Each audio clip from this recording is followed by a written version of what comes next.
Hey, it's David Heatley here from Cycling Inform, and welcome to the video. We're going to be talking to Paul from Sierra Sports. I've just got him on a Skype session, and it's currently he's over in Spain. He lives over there full time, but he's an Australian living in Spain full time with your family. You've got a family over there now. Yep. Anyway, yeah, and now Paul runs tours. We've been to several Paul's tours. We just absolutely love doing it. So I've got Paul just on the call to just have a bit of a chat to us about some of the tours that he runs throughout the European cycling season, and we've got some amazing stuff on offer in 2019. So Paul, do you want to talk a little bit about some of the countries you visit and the tour styles that you have and the packages that are available for the clients, and and talk a little bit about the season? Yeah, sure. Thanks, David. So yeah, basically, well, as it's fairly common, 2019, it's going to be here before we know it. They just finished in Europe not long ago, and so before we know it, March will be around, and they'll be getting ready for a lot of the spring classics type races. So we get going usually around the end of March, and we continue through to the middle part of October. So it's a long season. And it's not surprising that the three main countries that we get to are Italy, Spain, and France. But there's also, with the fact that we've got some of our own favourite cycling locations, that we also get to Belgium, and Slovenia is another special area that we get to. But basically, when it comes to Italy, we got our tours to the Giro every year, the Giro d'Italia.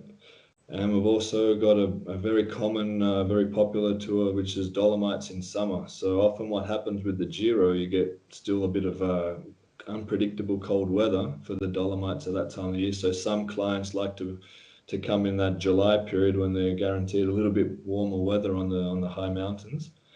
And then to finish off our Italian packages, we do the vintage Gran Fondo ride in Oroica, which is the Tuscan ride on the steel bikes. So we combine a couple of days on steel bikes and then conventional road bikes for the rest of the tour through Tuscany, but we create a mixed package there, which is working really well.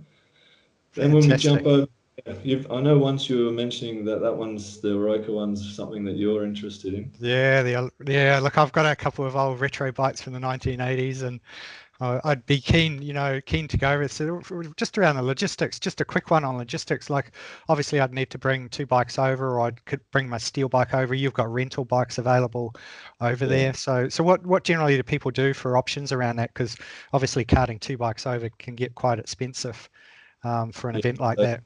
Yeah, correct. And what happens is we do have the possibility we have hire bikes for both style of bikes there, but when somebody comes on that tour, they will typically just bring their conventional road bike, because often what they're doing is some days of cycling before the tour, or they're heading elsewhere after the tour. And I guess for ease and standard riding, you don't really lug your steel bike around everywhere. So they usually come in and use one of ours for a couple of days, and then bring their own bike. But they also, if they want to, they know that they can hire a standard road bike as well. Fantastic. All right. So now, tell us a little bit about your tour styles, Paul. You've got a few options around how your tour styles work, and you talk a little bit about the private groups as well. So yeah, basically, the first thing is we know that there's all our guests have different interests, and their interests sometimes change from one year to another. So we have our pro races, which obviously go from the classics through to the Grand Tour races and some other stage races like the Dauphiné this year. And we also do explorer tours, which are away from the pro races. So they're for maybe people who have done some more cycling in Europe before, and they just want to get the big climbs or the beautiful locations away from the big race. And then we also have a few different tours which intersect the Gran Fondo races, because there's also that other clientele that like to have a challenge. And so popping in a 2 or 3 mountain type course and going for it over the Dolomites, over the Alps, is also of interest to some people. So we create a full season from basically March through to the end of or mid-October, with all those different options, and that way people have the choice year after year to see where their interests lie, and then sign up to a tour like that.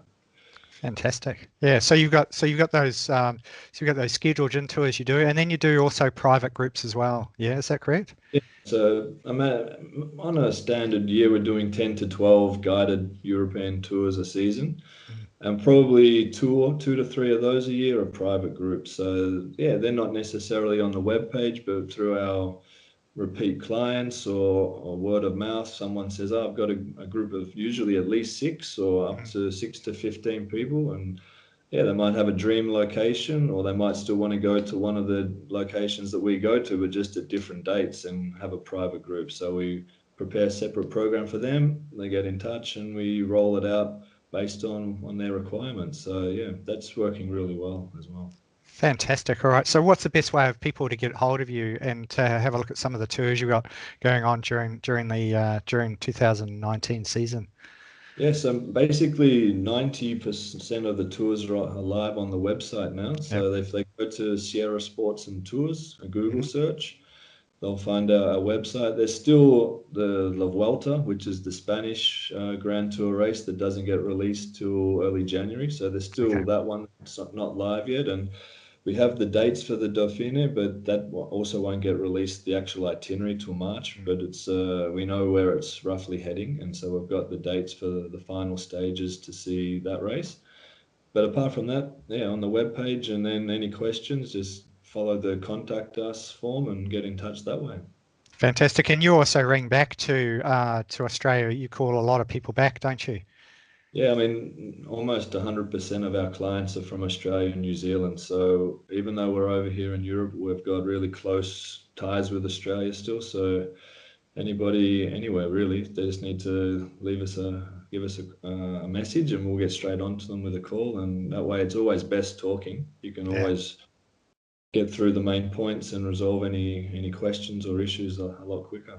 Fantastic. All right, Paul. Well, look, I know me and Jody, we've done a couple of your tours now. I remember doing the Paris-Roubaix. It was fantastic. We had an awesome time over there, and it was great to ride some of the courses and then see the pros ride over it the following day and do some of the Grand Fondos. That option for me was really exciting, and being able to do the Grand Fondo, tied in with the tours as well. So you get to ride around the countryside, and then you get to do a grand, pick off and a couple of those Grand Fondos on your bucket list as part of the process. So, Paul, I really appreciate your time. Thanks very much for taking the time out. And Paul can be obviously reached. You can either do a Google search for Sierra Sports and Tours on the website, or you can go straight to his website, and we'll have links along with this video as well. So thanks very much, Paul. Thank you, David.